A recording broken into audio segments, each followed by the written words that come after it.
विधान परिषद अध्यक्ष राम शिंदे एवं विधानसभा अध्यक्ष एडवोकेट राहुल नार्वेकर की अध्यक्षता में 21 अप्रैल को विधान भवन क्षेत्र में विभिन्न सुविधाओं की समीक्षा के संदर्भ में प्रेस कॉन्फ्रेंस का आयोजन किया गया। यह आयोजन मंत्री परिषद सभागार विधान भवन नागपुर में किया गया था। आज विधान भवन नागपूर येथील प्रस्तावित कामांच्या संदर्भामध्ये पाहणी केली आणि आढावा देखील घेतला। साधारणपणे 14 मुद्द्यावरती चर्चा झाली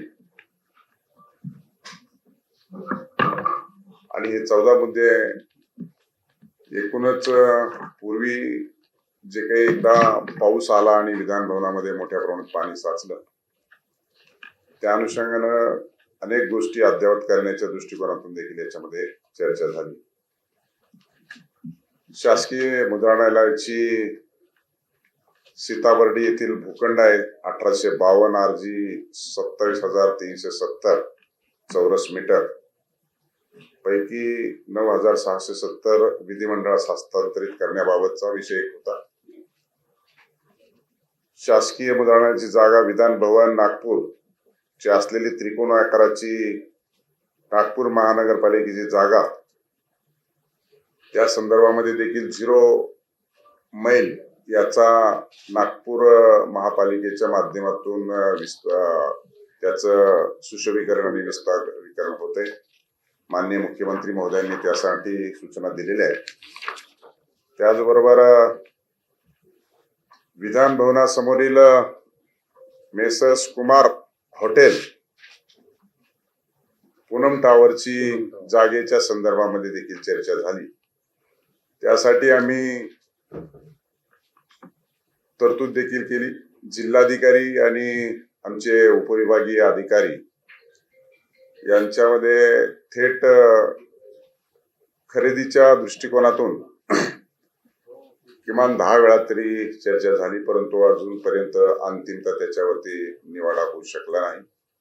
पुन्हा एकदा निर्देश दिलेले आहेत की आपल्या स्तरावरती सध्याच्या रेडी रेकनर्स आणि त्यांची जी काही हरकत होती की जे काही बांधकाम झाले त्या बांधकामाच्या तफावत आहे मूल्यांकनामध्ये फेर एकदा मूल्यांकन करून त्यांच्याबरोबर चर्चा करण्याच्या संदर्भामध्ये सांगितलेला आहे आणि तसा प्रस्ताव हाय पॉवर कमिटीच्या समोर सादर करण्यात यावा अशा प्रकारचे देखील आपण निर्देश दिलेले आहेत। त्याचबरोबर विधान भवनामध्ये आता आपण पाहिलं असेल की पूर्ण क्षमतेने मंत्रिमंडळाची स्थापना झालेली आहे। जवळपास 42 मंत्री होते, पैकी आता 1 मंत्र्यांचा राजीनामा झाल्यामुळे 41 मंत्री आहेत, माननीय मुख्यमंत्री आणि 2 उपमुख्यमंत्री समवेत 35 कॅबिनेट मंत्री आणि 6 राज्यमंत्री आहेत। एवढ्यांना सगळ्यांना त्यांच्या दालनासाठी जागा उपलब्ध करून देणं हा देखील येणाऱ्या अधिवेशनाच्या कालखंडामध्ये महत्वाचा विषय होता। त्या अनुषंगाने देखील चर्चा झाली आणि आपल्या पाठीमागे शेजारच्या जागेमध्ये मोकळ्या जागेमध्ये गेल्या वेळेस जिथे कॅबिनेट हॉल तयार केला होता तिथं तात्पुरत्या स्वरूपाचे दालनं उपलब्ध करून देण्याच्या संदर्भामध्ये देखील चर्चा झाली। त्याचबरोबर आता समित्या देखील गठीत होणार आहेत, समित्यांना देखील आपल्याला जागा समिती अध्यक्षांना उपलब्ध करून द्यावे लागणार आहे। त्याचबरोबर आपण आता पाहतोय की पार्लमेंटचं देखील इमारत तयार झालेली आहे। भविष्यामध्ये डिलिमिटेशन नंतर वाढणारी लोकसभा सदस्यांची संख्या, ज्यावेळेस लोकसभा सदस्याची संख्या वाढेल त्यावेळेस राज्यातली देखील विधानसभा सदस्याची संख्या आफ्टर सेन्सस आणि आफ्टर डिलिमिटेशन वाढण्याची शक्यता आहे। हे लक्षात घेऊन या नागपूर विधान भवनामध्ये राज्याची उपराजधानी आहे, इथे देखील एक कंपोजिट प्लॅन तयार करण्याच्या दृष्टिकोनातून सूचना दिलेल्या आहेत की ज्यामध्ये विधानसभा, विधान परिषद, मध्यवर्ती एक सभागृह आणि त्याचबरोबर त्याला जोडूनच एक प्रशासकीय इमारत देखील असावी अशा प्रकारचा एक परिपूर्ण प्रस्ताव तयार करण्याच्या सूचना देखील आपण सार्वजनिक बांधकाम विभागाला दिलेल्या आहेत। कारण ती सदस्य संख्या वाढल्याच्या नंतर जे सदस्य निवडून येतील त्यांना बसण्यासाठी तेवढी आसन त्या विधानसभा सभागृहामध्ये नाहीत आणि म्हणून तो देखील आपण विचार केलेला आहे. त्याचबरोबर नागपूरमध्ये विधान भवन, आमदार निवास हे देखील आता जवळपास मला वाटतं 1945 आणि 50 नंतर त्या इमारतीचा विस्तार झालेला नाही आणि काही भागामध्ये झाला तर त्या 3 मजली इमारती बांधलेल्या आहेत. पण पूर्ण FSI युटिलाइज करून लिफ्ट असलेल्या आणि मल्टी स्टोरेज इमारती बांधण्याच्या संदर्भामध्ये देखील प्रस्ताव सादर करण्याच्या निर्देश या बैठकीमध्ये दिलेले आहेत. त्याचं कारण असं आहे की शेवटी आमदार ज्यावेळेस उपलब्ध होतात आणि अधिवेशनाच्या कालखंडामध्ये त्यांची राहण्याची व्यवस्था देखील झाली पाहिजे आणि ती चांगल्या पद्धतीची झाली पाहिजे आणि म्हणून सातत्याने तक्रारी येतात आणि दरम्यानच्या कालखंडामध्ये हे जे काही वास्तू तयार होतात, समजा उदाहरणादाखल रवी भवन आहे, आमचे तिथे 12 सूट आहेत, परंतु त्याचे अधिकारच नाहीत, ते अधिवेशनाच्या कालखंडापुरतेच वापरले जातात आणि मग त्याचा मेंटेनन्स असेल ते कोणाच्या ना कोणाच्या वापरात आले पाहिजे. त्या संदर्भामध्ये देखील आपण आता या बैठकीमध्ये प्रस्ताव सादर करण्याचे सांगितले, ते देखील उपलब्ध करून देता आले पाहिजे आणि म्हणून विधान भवनाच्या अनुषंगाने आमदार निवासाचा देखील विस्तार करण्याच्या दृष्टिकोनातून प्रस्ताव सादर करण्यासाठी सार्वजनिक बांधकाम विभागाला सांगितलेलं आहे. त्याचबरोबर आमदार निवास आणि विधान भवन या दोन्ही जागा सार्वजनिक बांधकाम विभागाकडे येतात. तो प्रस्ताव देखील सांगितलं की या जागा विधानमंडळाच्या अखत्यारीत असल्या पाहिजे. त्या दृष्टिकोनातून PWDचे चीफ इंजिनियर होते, ते प्रस्ताव आता शासनाला सादर करतील आणि ही जागा विधान मंडळाच्या अखत्यारीत येईल अशा संदर्भामध्ये देखील आपण सूचना दिलेल्या आहेत. त्याचबरोबर 160 खोल्यांचं ते सांगितलं. 160 खोल्या ज्या आहेत तिकडे 160 खोल्या आहेत, त्याचं 1945 मध्ये बांधकाम झालेलं आहे.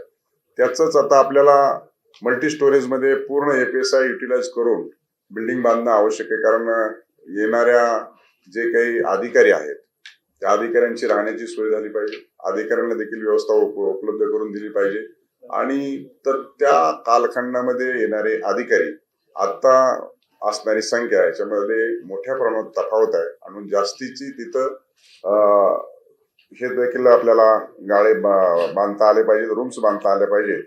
त्या दृष्टिकोनातून देखील आपण सांगितलेलं आहे आणि आमदार निवासाची दुरुस्ती आणि विद्युत विषयक देखील अद्ययावत करण्याचं त्यामध्ये सांगितलेलं आहे. अशा पद्धतीनं साधारणतः आढावा घेत असताना बाबी समोर आलेल्या आहेत. त्याचबरोबर आपण विस्तारित हे विधिमंडळ करत असताना प्रेसची जागा घेतलीच आहे, प्रेसची जागा घेण्याच्या संदर्भामध्ये सूचना दिल्याच आहेत, पण त्याचबरोबर 0 माईलच्या आणि प्रेसच्या जागेमध्ये फॉरेस्ट विभागाची देखील ऑफिस आहे, ते देखील महाराष्ट्र शासनाच्या अखत्यारीत येतं. त्यामुळं विधान भवन हे एक प्रेस्टिजियस विषय आहे, नागपूर उपराजधानी आहे आणि म्हणून चौरस आणि चांगल्या पद्धतीची वास्तू कंपोजिट प्लॅन तिथे तयार झाला पाहिजे. त्या दृष्टिकोनातून त्या फॉरेस्टच्या जागेच्या ऑफिसच्या संदर्भामध्ये देखील वस्तुस्थिती अहवाल तपासून पाहण्याच्या संदर्भामध्ये देखील सूचना दिलेल्या आहेत. त्यामुळं अशा पद्धतीनं येणाऱ्या कालखंडामध्ये विधान भवन नागपूरचं चित्र बदलण्याच्या दृष्टिकोनातून, नव्याने करण्याच्या दृष्टिकोनातून, अत्यावश्यक सेवा सर्वांना मिळण्याच्या दृष्टिकोनातून आजची ही बैठक होती. आजचा हा माझा दौरा होता, त्या अनुषंगाने चर्चा झालेला आहे. आपल्या बिल्डिंग समोर एक बिल्डिंग आहे विधान भवन समोर, त्याची ऑक्युपाय करण्याचं काही प्रपोजल होते झालं आहे आपल्या एक्झॅक्ट वाटायला सांगितलं मी आपल्याला, मी सांगितलं शासकीय मुद्रणालयाची जागा त्यामध्ये जे बांधकाम आहे ते किती वर्ष जुनं आहे, ते पुरातत्व विभागामध्ये येते का आणि इतर जागा नव्हत्या का? शासकीय मुद्रणालय देखील हा विधान भवनाचाच आणि महाराष्ट्र राज्याचाच भाग आहे. आता बदलत्या परिस्थितीनुसार त्याच्यामध्ये अद्ययावत देखील झालं पाहिजे. आपण जर आता जरी बघितलं तरी तिथं देखील आता नवीन मशिनरी इन्स्टॉल करायचं काम सुरू आहे. त्यामुळं शेवटी या एकाच प्रिमायसिस मध्ये ते घेण्याचं पेसचे मला वाटतं सगळे पत्रकार देखील होते, सिनियर त्यांची संघटना देखील होती. त्यामुळे एकाच प्रिमायसिस मध्ये आपण आणून त्यांना देखील अद्ययावत सुविधा दिल्या पाहिजेत त्यामुळे पूर्वीच पूर्वानुपर चालत असलेली जी काही गोष्टी आहेत त्याच्यामध्ये अद्ययावत आणण्याच्या दृष्टीकोन मला वाटतं काही गैर नाही. शिंदेचा प्रश्न असा होता की त्या भद्रनाथी जागेवर जे बांधकामाची किती वर्ष जुनं आहे ते आणि पुरातत्व विभागामध्ये येते का ते आणि ती जागा का आपण निवड केली आणि इतर काही जागा होत्या का? ती जागा मोकळी आहे. पुरातत्व विभागामध्ये माझ्या माहितीनुसार आत्ताच्या तरी ती येत नाहीये आणि त्यामुळे अशी कुठे काही अडचण असली तरी बेकायदेशीररित्या कुठलंही कामकाज होणार नाही. नियमाने जे बांधकाम आहे ते हेरिटेज मध्ये येत नाही आणि कुठलंही गैर आणि चुकीचं करण्याचा कुठलाही प्रयत्न विधान भवनाचा किंवा विधान भवनाच्या अधिकाऱ्याचा नाही. कुमारच्या जागेचा प्रपोजल गेल्या 2-3 वर्षांपासून सुरू आहे. काय आपलं प्रपोजल काय आणि त्यांचं काय एक प्रपोजल आहे एक आणि एमएलए हॉस्टेलला हॉटेलमध्ये कन्वर्ट करणार होते की त्याचा विस्तार करणार आहे की हॉटेल राहील. आपण जे एन कुमारची जागा सांगितली ती मी माझ्या अगोदरच्या स्पीच मध्ये सांगितलेलंच आहे. ती जागा घेण्याच्या दृष्टिकोनातून शासन प्रयत्नशील आहे. 10 बैठका झाल्या जवळपास, परंतु त्याच्यामध्ये अंतिम निवाडा होऊ शकलेला नाही. तरी देखील पुन्हा एकदा नागपूर जिल्हाधिकारी आणि एसडीएम यांना संयुक्तरित्या पुन्हा एकदा बोलणी करायला सांगितलेले आहे. त्यांच्या वतीने प्रस्ताव असा होता की त्या जागेचं जे काही बांधकामचं मूल्यांकन आहे ते त्यांना मान्य नव्हतं. रेडी रेकमेंड्स प्रमाणे दर त्यांचे लागले नाहीत असं त्यांचं म्हणणं होतं. पुन्हा एकदा बैठक घ्या आणि जो काही प्रपोजल व्यावहारिक दृष्टिकोनातून योग्य असेल तो प्रस्ताव हाय पॉवर कमिटीकडे सादर करा अशा सूचना दिलेल्या आहेत. राहिला प्रश्न आमदार निवासाचा प्रश्न अनेक दिवसापासून तिथे अनेक अडचणी निर्माण झालेल्या आहेत. त्याच्यामुळं तिथं सुशोभीकरण करणे, चांगल्या पद्धतीचा दर्जात्मक चांगल्या तिथं रूम्स बनवणे या सगळ्या सुविधेसाठी आवश्यक त्या सूचना दिलेल्या आहेत. रिवाईज प्रस्ताव आता सार्वजनिक बांधकाम विभाग सादर करणार आहे. त्या अनुषंगाने त्याला मंजुरी देण्यात येईल. कुठलंही 5 स्टार हॉटेल करण्याचा तिथे शासनाचा प्रयत्न नाही. काही ठिकाणी आजूबाजूला झोपडपट्टीचा परिसर आहे आणि तिथे जेव्हा अधिवेशन असतं तेव्हा सुरक्षा लावावं लागते. तर या झोपडपट्टीमध्ये काही SRS स्कीम वगैरे राबवून तो प्लॉट रिकामा करण्यासंदर्भामध्ये काही हालचाली का झाल्या नाही? हा लागूनच आहे आपल्याला. आपण जे सांगताय ते आमच्या विधान भवनाच्या किंवा आमच्या अखत्यारीत विषय येत नाही, परंतु जर काही तसा विषय असेल तर संबंधित विभागाला कळवण्यात येईल. शिंदे साहेब, तुम्ही जे सांगितलं की एक्सपान्शन होणार आहे, काउन्सिल बनणार आहे, नवीन विधान भवन बिल्डिंग आहे, हे सगळं किती वर्षाचे अप्रॉक्सिमेटली टाइम पिरियड? मला वाटतं त्याच्यामध्ये असा वेळ नाहीये, परंतु आता ज्या पद्धतीनं देशाच्या पार्लमेंटचं काम झालं आणि मला वाटतं की त्या अनुषंगाने जर जनगणना होणार असेल, जनगणनेच्या नंतर डिलिमिटेशन येणार असेल आणि सदस्य संख्या वाढत असेल तर त्या दृष्टिकोनातून तीव्र गतीने हे करावं लागेल आणि ते करण्याची आवश्यकता आहे. आणि म्हणून अगोदर जरी थोडं डिले झाला असेल तरी आता मिशन मोडवरती हाती काम घेऊन याला अंतिमता मंजुरी देण्याची आवश्यकता आहे. त्या दृष्टिकोनातूनच माझी ही भेट आहे आणि त्या दृष्टिकोनातून आता हा प्रस्ताव तयार होतील. त्याला मान्यतेसाठी हाय पॉवर कमिटीची बैठक बोलावी लागेल आणि त्याच्यामध्ये आणखी विस्ताराने चर्चा होईल. त्यामध्ये माननीय मुख्यमंत्री महोदयांच्या देखील आणखी काही सूचना आहेत, आणखी काही जास्तीच्या त्यांनी गोष्टी सांगितलेल्या आहेत, ते देखील या संदर्भामध्ये अधिकच बोलणार आहेत. त्यामुळे त्यांच्याशी देखील या संदर्भामध्ये सखोल अशी चर्चा करावी लागेल. सर, 0 मैलचं जे मेट्रो स्टेशन आहे 20 मंजिलचं, तिथे पण ऑफिससाठी जागा मागितलेली होती. यापूर्वी बोललेलं होतं. आमच्याकडे तसे काही प्रपोजल नाही.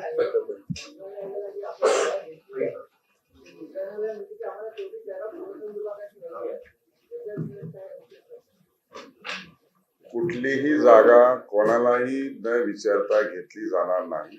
उद्योग विभागाची जागा ऑलरेडी आमच्याकडे दिलेली आहे. त्यांनी एक अट घातलेली आहे. ती अट काढून टाकण्यासाठी त्यांनी FCIचं गोडाऊन मागितलेलं आहे. पुन्हा तो नव्याने प्रस्ताव उद्योग विभागाकडे मी पाठवण्याचं सांगितलेलं आहे.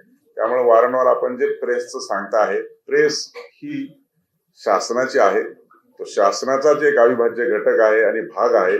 त्यामुळं सुरक्षेच्या दृष्टिकोनातून आणि गव्हर्नमेंटच्या प्रिमायसिस मध्ये गव्हर्नमेंटची प्रेस असणं अत्यंत आवश्यक आहे. त्याच्यामुळं बदलत्या परिस्थितीनुसार आधुनिक प्रेस निर्माण करण्याच्या दृष्टिकोनातून यथायोग्य सगळे त्यांना राईट्स राहतील आणि शेवटी ती प्रेस चांगल्या दर्जाची असली पाहिजे. त्या दृष्टिकोनातून त्यांचं देखील कन्सेंट आम्ही घेणार आहोत आणि शेवटी तो शासनाचा एक भाग आहे. त्यामुळे जागा घेण्याचं त्यांना तिथून काढून टाकण्याचा कुठलाही प्रश्न नाही. दिवाळी अधिवेशनासाठी सर, दिवाळी अधिवेशनासाठी दरवर्षी जेव्हा इथे काम होतं, रवी भवन असेल, नाग भवन असेल, रामगिरी पासून सगळीकडे 150 कोटी रुपये दरवर्षी मेंटेनन्स साठी खर्च होतात. त्याच्या बातम्या गेल्या अनेक वर्षापासून आपण पाहतोय. हे नव्यानं होतंय, हे चांगलंच आहे, कारण की वन टाइमच इन्व्हेस्टमेंट होईल. यावेळेस जे टेंडर्स निघाले होते त्याच्यात जवळपास 50%, 40% पण बिलो, म्हणजे अजित पवारांचा बंगला मुख्यमंत्र्यांना विजय दुर्ग, त्याच्यातून जवळ 40% बिलो काम टेंडर त्यांनी घेतलं होतं. तर हे नव्यानं झाल्यामुळे हे सगळं जे मेंटेनन्स आहे याच्यात काही खर्च बचत होणार आहे, लक्ष राहणार आहे पेडब्ल्यूडीच्या कामाकडे. आपण अगदी छान आणि व्यवस्थित प्रश्न विचारला. शासनाचं हित ज्याच्यात आहे तो प्रश्न विचारलाय. तेच माझ्या आणि आमच्या दोन्ही सचिवांच्या लक्षात आलेलं आहे.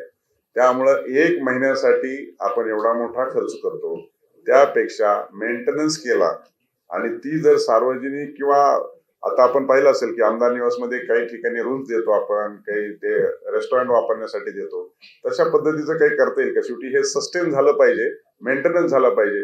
शेवटी 1 महिन्यासाठी 200 कोटी रुपये खर्च करायचा आणि 12 महिने जर चालवण्यासाठी 50 लाख रुपयामध्ये जर त्याचा मेंटेनन्स होत असेल तर मग ह्याच्यातलं कोणता पर्याय निवडायचा हे देखील मी अधिकाऱ्यांना सांगितलं. तशा प्रकारचा प्रस्ताव सादर करायला सांगितलंय आणि त्या प्रस्तावाच्या अंती त्याच्यामध्ये निर्णय घेणार आहोत. शिंदे साहेब, ही जी नवीन बिल्डिंग वगैरे तुम्ही बांधणार आहे, ठीक आहे, पण या एक्झिस्टिंग बिल्डिंगचं काय आहे, हेरिटेज स्ट्रक्चर्स आहे, याचा काही प्लॅन आहे का? याला कुठे करायचं? Heritage building as it is राहील. आणखी जास्तीचं काही इंटरनल त्याच्यामध्ये चेंजेस करायचे असेल तर करूया. म्युझियम सारखं किंवा असं काही अजून तसा काही विचार नाही, परंतु ह्या बिल्डिंगला हात लावणार नाही. ही बिल्डिंग हेरिटेज आहे आणि ही तशी ठेवणार. सर, शासकीय इमारतांचं नूतनीकरण करणं, हा बिल्डिंग बनवणं ते छान आहे, परंतु जे 100 वर्ष जुने किंवा 150-200 वर्ष जुने जे झाडं आहेत त्याला त्याची कटाई म्हणजे काटण्यात येत आहे, त्याला कटाई करण्यात येत आहे. असे 40 ते 50 झाडं आहेत. एक जिल्हाधिकारी कार्यालय आहे आणि साबा म्हणजे सार्वजनिक बांधकाम विभाग क्रमांक 1 त्याची डेव्हलपमेंट होत आहे. कितीही माझी प्रेस विधान भवन परिसरासाठी मर्यादित आहे. नाही, एक प्रश्न केला मी. प्रश्न मी सभापती आहे त्यामुळे बाहेरच्या मला माहितच नाही, त्याचं उत्तर कसं देणार नाही. जिल्हाधिकाऱ्यांनी काय केलं, बांधकाम विभागाने काय केलं, इरिगेशनने काय केलं, प्रश्न तो प्रश्न माननीय पालकमंत्री, माननीय इथले आमदार ते चांगला देऊ शकतील माझ्यापेक्षा.